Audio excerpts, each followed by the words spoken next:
Puis, tu sais, pour moi, c'est une des clientèles idéales dans le sens où même si moi, je vois un petit coco de 20 mois, 22 mois dans mon bureau, Une fois par une fois par semaine, une fois par 2 semaine, semaines, l'impact peut pas être aussi c'est grand. ça, exactement. Wow! Et donc là, ce que je vais faire, c'est que je vais observer les parents. Puis, en fait, quand on parle de langage, il y a aussi beaucoup l'interaction. Un langage, le langage, ça sert à communiquer.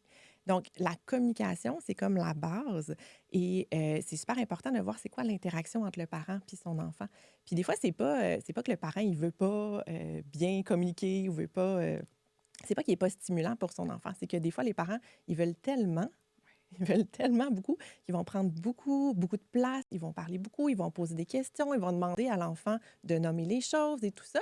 Et des fois, ça devient que c'est pas fonctionnel. Tu sais, c'est pas une communication qui est fonctionnelle. Et donc, si on demande, par exemple, à un enfant, j'avais des parents qui parlaient beaucoup, et ils donnaient beaucoup de consignes, ils disaient, ah, c'est quoi ça? Ils montraient les choses, ils nommaient tout ça.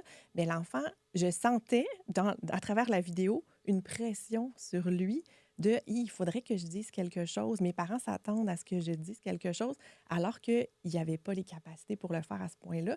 Fait que c'est juste ça. Fait que plus les parents voulaient puis essayaient, plus l'enfant avait de la pression et tout ça.